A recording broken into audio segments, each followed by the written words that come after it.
What's happening, everybody? So let's take a look at these three garden tractor loaders I have right now. We got ourselves an Arc loader, a John Deere loader, and a Johnson loader.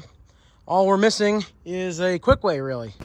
I do have a Quickway. It's just this one doesn't run. So all those obviously run, drive, operate, all that good stuff. This one doesn't do any of that, so it just hangs out down here. You also have this Sears style loader, which is kind of cool as well. So a couple of these have some flat tires. That one, the back one's going a little flat. That front one's going a little flat. Don't worry about it. It's fine. Start with this GT14. All right, we'll start right here with this Wheelhorse GT14. What's cool about this tractor is it's got bearing hubs on the front, like heavy-duty trailer bearing hubs. So that's pretty neat. This is an Arc loader. Obviously, these cylinders have been replaced, but they work. I haven't seen any leaks under this tractor. It's been sitting for about a week. Fired right up. 3-point hitch on the back. Some decent style, industrial style tires on there. I think they're 27s. The 3-point here is hydraulic. This is the valve for it. I have a new handle for it so it doesn't flop around like that. But yeah, it's just a GT14 with an Arc on it. Runs, drives pretty good. It does need a new drive belt. I have one in the garage. I got to replace it. Overall, it's not half bad. It runs pretty good. It operates pretty good. And yeah, I mean, it's a decent machine all around. Next up, we got one of my favorite tractors I've ever owned, the 455. You can see how much taller this lifts than the other two tractors. And you can just kind of see how much bigger a tractor that 455 is compared to something like a GT14, which is a bigger tractor for Wheelhorse. You can see a nice 416 Wheelhorse back there, and you can also see some of the newer stuff. This is a beefy tractor. So I forgot to mention, that has a 12-horse K-Series Kohler. This has a 22-horse Yanmar diesel, 3-cylinder. This thing runs awesome. This has about 2,000 hours on it or so. I've kind of adopted this as my own. I don't think I'm going to sell this tractor. I love it too much. It really is a workhorse. There's a lot of stuff that it can't do, and I'm going to do a whole video on that coming up soon next to my 2032R. They're different tractors in different classes. This one also has a 3-point hitch on it with this homemade weight box. It's got weight. It helps it out for sure.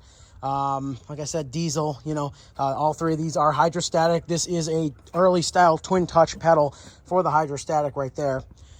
It's just a decent machine overall. I really like it. I've got it listed for sale for a price that's actually pretty fair. If someone wanted it for that price, they can have it.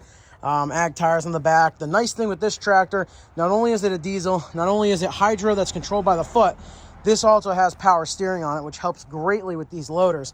Normally when you're driving around, you can steer it fine, but a lot of times if you're sitting still or you're trying to do fine maneuvers, the power steering is really what you want. But this is a beautiful tractor. I love this 455. It really is probably one of my favorite tractors I've ever owned.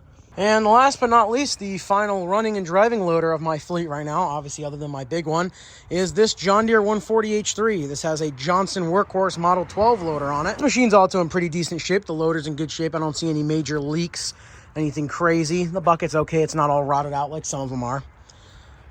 14-horse K-Series Kohler. Runs awesome.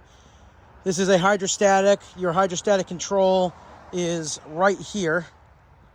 So obviously it's just like, any other 140, forward, reverse, and then right here in the middle is neutral. This one has steering brakes, which is kind of cool. I haven't had this thing for 24 hours yet, so I really don't know all the details on it, but it's a pretty decent little machine. It works pretty good. I was driving around earlier. I was moving some rocks around earlier with it. It's not half bad. I'm definitely going to be doing a full service on it, and definitely going to be putting a new belt on the pump for the loader because it's a little loose. But yeah, that one's got weights on it. Pretty decent little tractor. And I forgot to mention on the GT14 here, this is how you drive it. This is forward, neutral, and reverse. Kind of a weird setup, but hey, you know what? It works. Yep, it's not every day that I have 3 running, driving, operating loader tractors. So I figured, it's a beautiful day out today. Maybe I'll take these out, play around with them a little bit, and make a video for you guys. So there you guys go. Thanks for watching. Have a good one. See ya.